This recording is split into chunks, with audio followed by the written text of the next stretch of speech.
The Supreme Court issued a 5-4 emergency order that instantly sent shockwaves across the country. No hearing, no full briefing, no extended argument, just a sudden intervention from the highest court in America that immediately changed the direction of a major national dispute. Legal observers, state officials, and federal agencies all woke up scrambling because this wasn't just any order. This was the kind of ruling that flips the playing field overnight, leaving everyone asking the same question. What happens next? And the truth is, what comes next may reshape constitutional boundaries for years. The emergency order came down in a way that felt almost surgical, precise, abrupt, and powerful. 5 justices agreed that the situation below had spiraled too far, too fast, and that the Supreme Court had no choice but to step in. 4 justices, however, issued an immediate protest, warning that the court was bending its own rules, injecting itself into a fast-moving conflict, and setting a precedent that could impact every state versus federal dispute going forward. But regardless of their frustrations, the majority won. And the moment the order became public, the legal landscape shifted nationwide. What made this moment even more explosive was the fact that this case wasn't just another routine legal disagreement. It involved core questions about state authority, federal power, constitutional responsibility, and whether states can take matters into their own hands when they believe the federal government is failing in its duty. For months, lower courts had been fighting over these issues, issuing temporary orders, blocking each other, and arguing over jurisdiction. And while the battle continued, states were acting on those rulings, implementing policies, enforcing new restrictions, and setting up protective measures they believed were justified. But all of that came crashing down once the Supreme Court stepped in. Overnight, everything states had been relying on was suddenly on hold. The emergency order effectively overrode the lower court's injunction, meaning federal agencies regained certain authorities they had lost. States that were celebrating small victories suddenly found themselves stripped of protections they believed were essential. Governors who had spent weeks pushing aggressive legal arguments suddenly had to rethink their strategy from scratch, and the public, already overwhelmed by national tension, was left wondering how something so significant could be changed so quickly with the stroke of a single emergency order. For the majority of the court, the reason was simple. They believed that the lower courts had overstepped. The justices argued that emergency conditions required immediate correction, and waiting months for a full appeal could cause more damage. But the 4 dissenters disagreed sharply, arguing that the court's majority was using emergency powers too casually, bypassing the normal process and potentially undermining the stability of the judicial system. They warned that this type of intervention, especially on such a contentious issue, would invite more political pressure, more rapid response decisions, and more legal chaos. But whether you agree with the dissent or not, the reality is that the order is in effect right now, and states have already begun responding.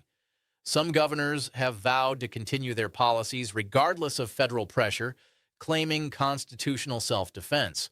Others have argued that the Supreme Court's order confirms federal supremacy. Meanwhile, the federal government is now moving quickly to reassert the powers it regained through the ruling, directing agencies to resume operations that had been blocked or restricted just days earlier. This sudden shift has led to a flurry of new litigation. Lawyers are filing emergency motions at rapid speed, trying to either reinforce state rights or challenge the federal government's newly restored authority.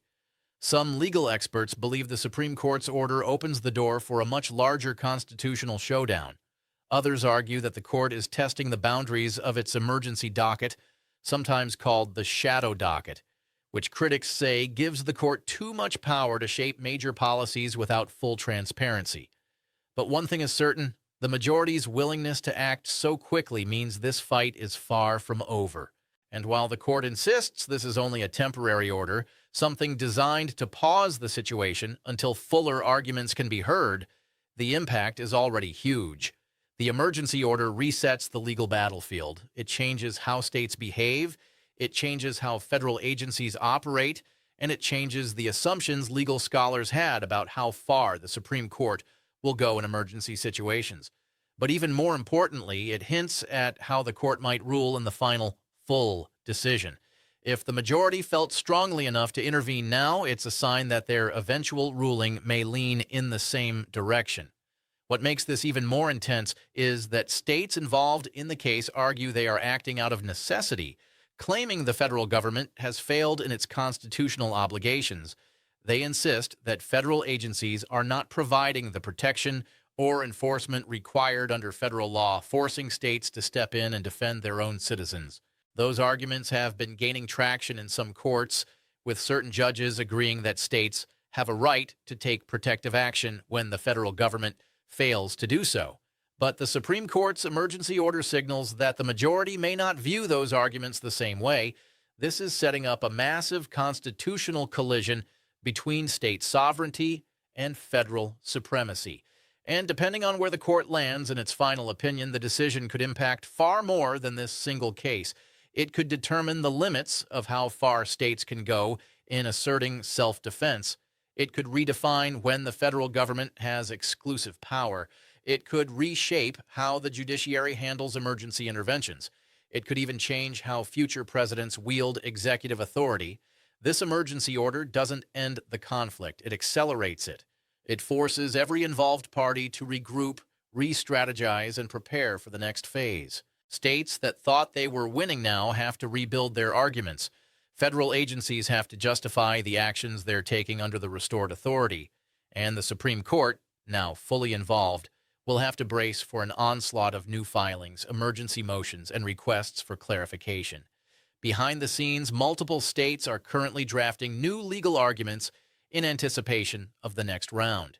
In the legal community, analysts are breaking down every word of the court's brief order, trying to read between the lines and predict the outcome of the coming Supreme Court battle. Meanwhile, the public reaction is heating up.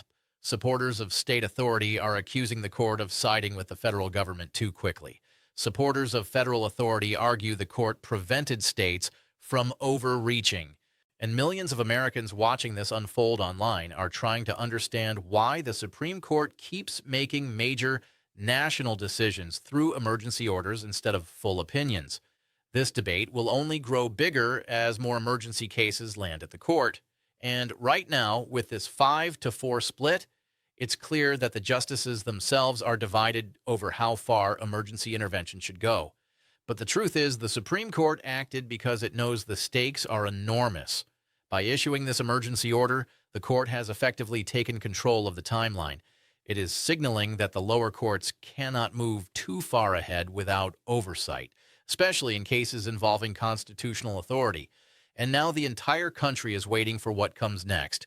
The full hearings, the oral arguments, and the final decision that could transform national policy. Because what comes next isn't just a ruling. It's a decision that could alter the balance of federal and state power for generations. And for many legal experts, this emergency order wasn't just a reaction to a dispute. It was a preview, a warning, a sign that the Supreme Court is preparing to reshape the boundaries of authority in a way that will be felt in every state across the country. That's why this 5-4 emergency order exploded nationwide. And that's why what's coming next could truly change